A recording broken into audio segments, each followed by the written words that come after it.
Ova biljka je prava revolucija za vaš vrt.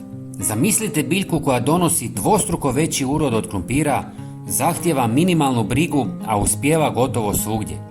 Dok druge biljke pate zbog loše zemlje, bolesti ili štetočina, ova biljka raste iz godine u godinu bez problema.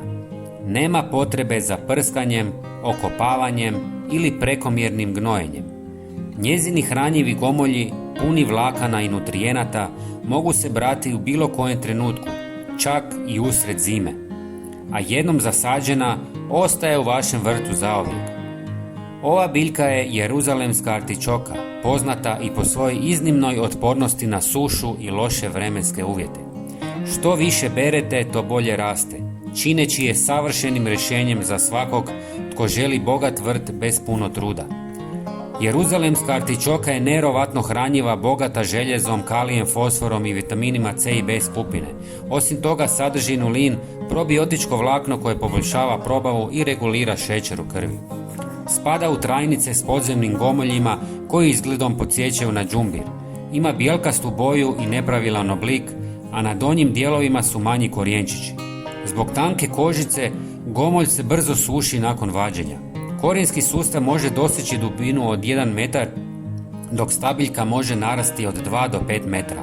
Tvrda je, poludrvena, zelenkaste boje i prekrivena dlačicama. Jednostavno se sadi u proljeće ili jesen zakopavanjem gomolja u zemlju, a već prve godine možete očekivati do 5 kg uroda po biljci. Za bolji urod napravite jednostavno gnojivo od koje ćete dobiti još više gomolja. Jeruzalemskoj artičoki treba puno kalija za optimalan rast, stoga ćemo napraviti prihranu bogatu tim mineralom. U pola litre tople vode dodajte 1 žlicu suhog kvasa. Zatim dodajte žlicu šećera zbog brže fermentacije. Na kraju dodajte 1 žlicu drvenog pepela. Ostavite 24 sata u vodi, procijedite i zalijte jednom mjesečno.